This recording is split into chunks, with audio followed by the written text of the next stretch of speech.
Hello नमस्कार साथियों, आप सभी का बहुत-बहुत स्वागत है हमारे चैनल स्टडी ग्रुप हिंदी में। तो जैसा कि आप लोगों को ज्ञात होगा, आपके अपने चैनल स्टडी ग्रुप हिंदी के माध्यम से Hindi, TGT, PGT, net, JRF जैसी आदि एग्जाम की तैयारी कराई जाती है। साथ ही विभिन्न प्रकार की प्रतियोगी परीक्षा के सामान्य हिंदी पाठ की तैयारी कराई जाती है।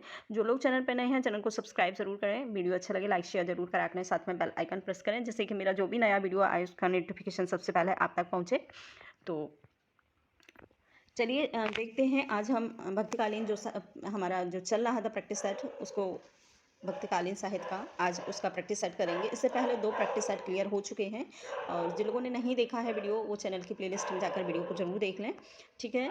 और आइए हमारा 3rd प्रैक्टिस सेट है भक्तकाल का। तो आशा करते हैं आप सभी लोगों को पसंद आएगा। यदि किसी को डाउट होता है तो कमेंट के माध्यम से हमें ज़रूर बता सकते हैं। तो चलिए, पहला प्रश्न है, कबीर परचई की रचना किसने की है? किसकी रचना है कबीर परचई? तो ऑप्शन है कबीरदास, रामानंद, अनंतादास और नाभादास। तो आंसर इसका 3rd सही हो जाएगा। अनंतादास के द्वारा लिखी हुई कबीर परचई रचना है। बहुत बार एग्जाम में रिपीट होती है, बहुत बार नेट और टीजीटी पीजीटी में आई है ये रचना, तो इसलिए आप इसको ज़रूर स्टार लगा लें इस रचना पर। इसके बाद नेक्स्ट दूसरा प्रश्न है, कबीर को बाणी का डिटेक्टर किसने कहा है? कबीर को बाणी का डिटेक्टर किसने कहा है? ऑप्शन है हजारी प्रसाद द्विवेदी, रामचंद्र शुक्ल, नागेंद्र और रामकुमार वर्मा। तो आंसर हमारा फर्स्ट सही हो जाएगा। कबीरदास जी को बाणी का डिटेक्टर कहा है हजारी प्रसाद द्विवेदी ने। और कबीरदास जी की जो भाषा है सदोकड़ी, वो सदोकड़ी नाम दिया है रामचंद्र शुक्ल ने। कबीरदास जी की जो बाणी है, कबीरदास की भाषा को सदोकड़ी माना है रामचंद्र शुक्ल ने, और हजारी प्रसाद ने इन्हें बाणी का डिटेक्टर कहा है। तो आंसर हमारा फर्स्ट सही हो जाएगा। प्रश्न है थर्ड, देखेंगे प्रश्न 3rd को, कबीर की बाणी का संग्रह को किसने नाम दिया है? कबीर की बाणी के संग्रह को किस नाम से जाना जाता है? किस नाम से जाना जाता है? ऑप्शन है बाणी विलास, बाणी योग, रोहतांसगढ़ और बीजक। तो जैसा कि कबीरदास जी की जो रचना है, कबीरदास जी का जो संग्रह है, उसे बीजक कहा जाता है। बीजक के 3 भाग हुए हैं, 3 भाग। पहला भाग है साखी, ठीक है, साखी। और दूसरा है सवध, ठीक है, और रवेनी। तीसरा है रवेनी, ठीक है। ये 3 भाग हैं, 2 3। बीजक के 3 भाग किए गए हैं, साखी, सवध, रवेनी, और इन्हीं को हम पढ़ते आ रहे हैं। जो बाणी का कबीरदास जी खुद पढ़े लिखे नहीं थे, तो इन्होंने जो बोला था वो दूसरे लोगों ने इनकी बाणी को, उनके जो वचन थे, उनके प्रवचन थे, उनको किसी और ने लिखा, इसीलिए इन्हें कबीर की बाणी कहा जाता है, इनकी रचना नहीं, ठीक है। तो बीजक इनकी बाणी का संग्रह है, इसके 3 भाग हैं, ठीक है। इसके बाद नेक्स्ट दूसरा प्रश्न है, नैया बीच नदिया डूबत जाए पंक्तियाँ किसकी हैं? बहुत ही महत्वपूर्ण रचना है, नैया बीच नदिया डूबत जाए। ऑप्शन है कबीरदास जी, तुलसीदास जी, रैदास और घनानंद। तो आंसर जो होगा हमारा फर्स्ट सही हो जाएगा, कबीरदास जी, ठीक है। कबीरदास जी नैया बीच नदिया डूबत जाए, ये कबीरदास जी ने उलट बांसियाँ लिखा है। कबीरदास जी उलट बांसियाँ, उलट बांसियाँ एक कबीरदास जी की विशेषता है, उनकी रचनाओं का, उनकी संग्रह जो बाणी है उसका। और इनकी ये बहुत मुख्य विशेषता रही है संत कवियों की, मूल रूप से कबीरदास जी की है। इसे उलट बांसियाँ कहते हैं। उलट बांसियों में जो भी इन्होंने कहा है उसका अर्थ एकदम उल्टा निकला है। तो नैया बीच नदिया डूबत जाए, इसमें नाव में नदी को डूबने को शब्दों के माध्यम से पता चल रहा है, लेकिन नदियाँ बीच नैया डूबत जाए मूल शब्द ये होता है। तो जो इनके मूल अर्थ से उल्टा अर्थ देता है जो शब्द, उन्हीं को हम उलटबांसियाँ कहते हैं। कबीरदास जी की भाषा का ये सबसे महत्वपूर्ण विशेषता है। तो आप लोग इस चीज़ को उलटबांसियों में इसका उदाहरण दे सकते हैं। तो नैया बीच नदिया डूबत जाए, तो ये कबीरदास जी की पंक्तियाँ हैं, ठीक है। पंक्तियाँ भी कह सकते हैं, उलटबांसियों का ये बहुत महत्वपूर्ण उदाहरण भी है, ठीक है। इसके बाद प्रश्न नंबर 5 है, कबीर का जन्म कहाँ पर हुआ था? कहाँ हुआ है बताना है, कबीरदास जी का जन्म कहाँ हुआ था। ऑप्शन है प्रयागराज, लखनऊ, काशी, नोएडा। तो आंसर हो जाएगा 3rd सही, काशी में, जैसा कि हम पढ़ते चले आ रहे हैं, इनका जन्म काशी में हुआ था। और जन्म हुआ था इनका 1398 ईस्वी, और जो मृत्यु हुई थी वो हुई थी 1518 ईस्वी, ठीक है। इनका जन्म और मृत्यु जन्म हुआ था 1398 ईस्वी, और मृत्यु है 1518 ईस्वी, ठीक है। और इनका जन्म काशी में हुआ था और मृत्यु इनकी मरहग में हुई थी। तो ये आप लोग याद रख लें। इसके बाद नेक्स्ट दूसरा प्रश्न है 6 नंबर, भक्तमाल के रचयिता कौन है? बहुत महत्वपूर्ण रचना है भक्तकालीन। तो बताना है कि भक्तमाल का जो भक्तमाल की रचना किसके द्वारा है, भक्तमाल किसकी रचना है? रामानंद है, नाभादास हैं और भवानंद हैं, घनानंद धन्ना हैं। ये 4 ऑप्शन हैं, तो आंसर हमारा हो जाएगा सेकंड सही। नाभादास के द्वारा ये रचना लिखी गई है भक्तमाल, और इसका जो रचना काल है वो है 1585 ईस्वी, ठीक है। और ये कृष्ण भक्ति कवि, इसमें प्रश्न का उल्लेख किया हुआ है भक्तमाल में, ठीक है। इसके बाद नेक्स्ट दूसरा प्रश्न है, रामावत संप्रदाय के आराध्य कौन हैं? बहुत ही महत्वपूर्ण प्रश्न है। रामावत संप्रदाय के आराध्य पूछे हैं, प्रवर्तक नहीं। आप लोग इस चीज़ को याद रखें। ऑप्शन है सीताराम और नारायण दास, शंकर, सीता। तो आंसर जो होगा हमारा फर्स्ट सही हो जाएगा, सीताराम इसके आराध्य माने जाते हैं। नेक्स्ट प्रश्न है दूसरा, भक्तमाल का रचना क्या है? ऑप्शन हमारा यही है, भक्तमाल का अभी पूछा था, भक्तमाल किसकी रचना है, तो इसमें पूछा है कि रचना काल क्या है, क्या रहा है। ऑप्शन है 1580 ईस्वी है, 1584 या 1586, 1585। तो आंसर हमारा हो जाएगा लास्ट थर्ड डी सही, ठीक है। 1585 इसका रचना काल है। इसके बाद प्रश्न नेक्स्ट दूसरा प्रश्न देखेंगे, रामावत संप्रदाय के प्रवर्तक कौन है? अभी रामावत संप्रदाय के आराध्य पूछे थे, ठीक है। यहाँ पर संप्रदाय के प्रवर्तक पूछे हैं, तो आराध्य हमारे सीताराम जी थे और प्रवर्तक हमारे रामानंद हैं, ठीक है। रामानंद के द्वारा रामावत संप्रदाय चलाया गया था, ठीक है। इसके बाद नेक्स्ट दूसरा प्रश्न है, कबीर दास के शासक के समकालीन माने जाते हैं? महत्वपूर्ण प्रश्न है, बहुत बार एग्जाम में ये रिपीट हुआ है नेट में और हिंदी टीजीटी पीजीटी में, तो आप लोग इस पर स्टार जरूर लगाएं। ऑप्शन है शेरशाह सूरी, चंद्रगुप्त मौर्य, चंद्रगुप्त और सिकंदर लोदी, औरंगजेब, ठीक है। तो आंसर जो होगा हमारा हो जाएगा सिकंदर लोदी के समकालीन माने जाते हैं। और कबीर दास जी का हमने अभी पीछे एक प्रश्न में हमने विश्लेषण किया था, इनका जन्म 1398 ईस्वी है, ठीक है। तो इसलिए आप लोग इसको समझ सकते हैं कि 1398 के समकालीन सिकंदर लोदी थे उस टाइम हमारे भारत में, तो इनके समकालीन माने जाते हैं। इसके बाद नेक्स्ट दूसरा प्रश्न है, नसीहतनामा किसकी रचना है? बहुत महत्वपूर्ण प्रश्न है, नसीहतनामा हमें बताना है। प्रश्न है हमारा, ऑप्शन है कबीरदास जी हैं, बाबा लाल हैं, नानक हैं, मलुकदास जी हैं। तो जो नसीहतनामा लिखा गया है वो लिखा हुआ है नानक के द्वारा। नानक की रचना है नसीहतनामा, बहुत ही महत्वपूर्ण रचना है इनकी नसीहतनामा। और भी इनकी रचना है और अभी बताएंगे। और रहीराज, सोहेला इनकी प्रमुख रचना है, ठीक है।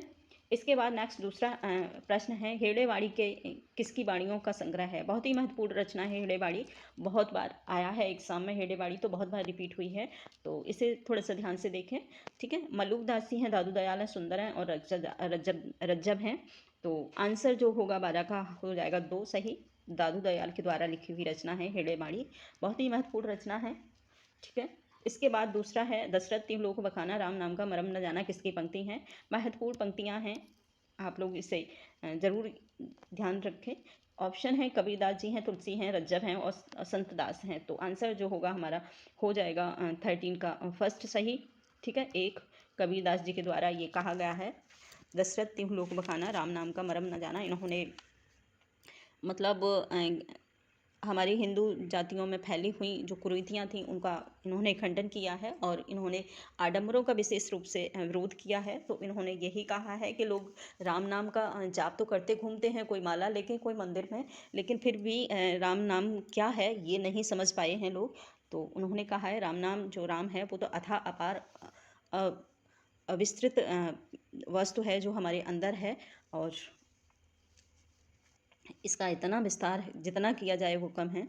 तो यही कहा है कबीरदास जी ने, तो इन पंक्तियों को जरूर ध्यान रखें। इसके बाद प्रश्न है दूसरा, श्री संप्रदाय के आराध्य कौन है? श्री संप्रदाय के आराध्य पूछा है, प्रवर्तक नहीं, ध्यान देना आप लोग, ठीक है। आराध्य कौन है? ऑप्शन है नारायण हैं, सीताराम हैं, शंकर हैं और सीता हैं। तो आंसर जो होगा, आराध्य पूछा है तो सीताराम हो जाएगा। ऑप्शन 14 का एक है नारायण दास है, सॉरी नारायण दास है, श्री संप्रदाय के हैं, वहाँ पर रामावत संप्रदाय के सीताराम जी थे, और यहाँ पर श्री संप्रदाय के जो आराध्य हैं वो नारायण हैं, ठीक है। इस चीज़ को आप लोग याद रखें। इसके बाद नेक्स्ट दूसरा है, रहीरास किसकी रचना है? सोहेला रहीरास, आप लोग याद करके बताएं हमें। साथ ही अपना स्कोर ज़रूर मेंशन करें कमेंट के माध्यम से। आप लोग स्कोर नहीं मेंशन करते हैं, एक बार स्कोर मेंशन करेंगे तो आपका भी खुद का एनालिसिस होगा और हमें भी पता चलेगा कि आपकी तैयारी किस लेवल की है, नेक्स्ट हम किस तरीक़ा से आपकी तैयारी करा सकते हैं। तो सभी से रिक्वेस्ट है कि बीच में आप एक बार कमेंट के माध्यम से एक छोटा सा कमेंट ज़रूर दिया करें, जिससे कि हमें आपके स्कोर के बारे में थोड़ा सा अंदाज़ा लगे। और वीडियो को लाइक शेयर ज़रूर करा करें प्लीज़। तो इसके बाद जो पंक्ति हैं, रैदास किसकी रचना है? ठीक है, ऑप्शन है कबीरदास, सूरदास और जगन्नाथ दास नानक। तो आंसर हो जाएगा हमारा 4 सही। नानक के द्वारा रैदास की रचना की गई है। इनकी सोहिला, रैदास, जोगपद ये रचनाएं हैं। ठीक है, इसके बाद नेक्स्ट दूसरा प्रश्न है, हेड़ेवाड़ी के संग्रहकर्ता कौन है? हेड़ेवाड़ी दादू दयाल की रचना है, ऊपर हमने बताया था। इसमें पूछा है संग्रहकर्ता कौन है, तो संत दास हैं, जगन्नाथ दास हैं, उपरोक्त में से दोनों हैं या फिर कोई भी नहीं है। प्रश्न नंबर 16 का आंसर हो जाएगा दोनों।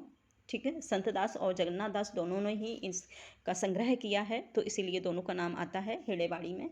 और हेड़ेवाड़ी दादू दयाल की रचना है। ठीक है, इसके बाद सिद्धांत पंचमात्रा किसकी रचना है? बहुत ही महत्वपूर्ण रचना है ये सिद्धांत पंचमात्रा, बहुत बार एग्जाम में रिपीट हुई है, तो आप लोग इस पर स्टार लगा के 2022 के लिए बनाएं, लिख लें अपने। ठीक है, ऑप्शन है हमारे रामानंद है, राघवानंद है, भावानंद है और शैन है। तो आंसर हो जाएगा हमारा 2 सही। राघवानंद के द्वारा लिखी हुई रचना है सिद्धांत पंचमात्रा, बहुत ही फेमस रचना रही है इनकी। और राघवानंद जो हैं वो रामानुजाचार्य के गुरु माने जाते हैं। रामानुजाचार्य के गुरु हैं।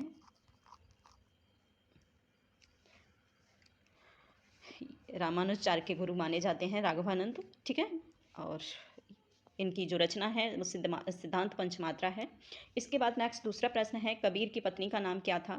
ये 2011 में ये प्रश्न आया था। 2011 में नहीं, 2010 में हिंदी टीजीटी में आया था। ठीक है, हिंदी टीजीटी में आया था। कबीरदास जी की पत्नी का नाम क्या है? ऑप्शन है मीरा है, थाना है, लोई है, गुत्थी है। तो आंसर जो होगा हमारा 18 का हो जाएगा 3rd सही, लोई कबीरदास जी की पत्नी का नाम है। इसके बाद नेक्स्ट दूसरा प्रश्न है, साखी शब्द के दोहरा कहे कहिनी उपखान, भगत निरूपहि भगत कली निंदई वेद पुराण। पंक्ति किसकी हैं? बहुत ही महत्वपूर्ण पंक्तियां हैं, आप लोग इसको जरूर मेंशन करें स्टार लगा के 2022 के लिए। सभी से रिक्वेस्ट है अपना स्कोर जरूर मेंशन करें कमेंट के माध्यम से मुझे। तो आंसर हो जाएगा, ऑप्शन है कबीरदास जी हैं, तुलसी हैं, सूरदास हैं और रामानंद हैं। तो 19 का जो आंसर है वो है 3rd सही, वो सॉरी 2nd सही, तुलसीदास के द्वारा ये लिखा गई पंक्तियां हैं, साखी शब्द के दोहरा कहे कहिनी उपखान, भगति ही निरूप ही भक्त कले निंदई वेद पुराण। महत्वपूर्ण रचना, बहुत बार पंक्तियां आती हैं एग्जाम में, तो आप लोग इसको जरूर याद रखें। इसके बाद प्रश्न नंबर 20 हमारा, गुरु ग्रंथ साहब में रैदास के कितने पद मिलते हैं? कहा जाता है कि जो रैदास के कुछ वचन हैं, कुछ पद हैं, वो गुरु ग्रंथ साहब में संग्रहित किए गए हैं। और कबीरदास जी के कुछ पद संग्रहित किए गए हैं। तो पूछा है इसमें रैदास के जो पद हैं वो कितने संग्रहित किए हैं गुरु ग्रंथ साहब में? ऑप्शन है 20, 30, 40 और 50। तो आंसर जो होगा वो हो जाएगा 3rd सही, 40 पदों को संग्रहित किया है गुरु ग्रंथ साहब में रैदास के। ठीक है, इसके बाद नेक्स्ट दूसरा प्रश्न है, अंगबधू किसकी वाणी का संग्रह है? अंगबधू। ठीक है, ऑप्शन है रज्जब है, दादू दयाल, मलूकदास और सुंदरदास। तो आंसर जो होगा मलूकदास। ठीक है, मलूकदास के द्वारा लिखी हुई रचना है अंगबधू, बहुत ही फेमस रचना है, बहुत बार एग्जाम में रिपीट होती है। इसके बाद नेक्स्ट है, पावर जंगम कीट पतंगा पूरी रही हो रही राई। पंक्तियाँ किसकी हैं? ऑप्शन है पावर जंगम कीट पतंगा, बहुत ही महत्वपूर्ण पंक्तियाँ इसमें संग्रहित की गई हैं। आप लोग जब प्रश्न वीडियो को लास्ट तक देखेंगे तो समझ आएगा कि आपका कितने महत्वपूर्ण ये प्रैक्टिस सेट है आपके लिए। तो सभी से रिक्वेस्ट है वीडियो को लास्ट तक जरूर देखा करें, जिससे कि बहुत प्रश्न ऐसे होते हैं जो हमें नहीं मालूम होते हैं और प्रैक्टिस सेट के माध्यम से हमें पता चलता है, क्लियर होते हैं। तो इसलिए वीडियो को लास्ट तक जरूर देखा करिए। और ऑप्शन है रैदास हैं, रामानुजाचार्य हैं, सरहब पाएँ और रामानंद हैं। तो 22 का जो प्रश्न है आंसर है वो हो जाएगा 1st सही, रैदास के द्वारा ये पंक्तियाँ लिखी गई हैं। इसके बाद अंगबधू फिर से आ गया है, प्रश्न रिपीट हुआ है। अंगबधू किसकी रचना है? तो ऑप्शन है दादू दयाल, सुंदरदास, रज्जव और जगन्नाथ। तो इसका आंसर जो होगा वो हो जाएगा दादू दयाल। अंगबधू दादू दयाल की रचना है।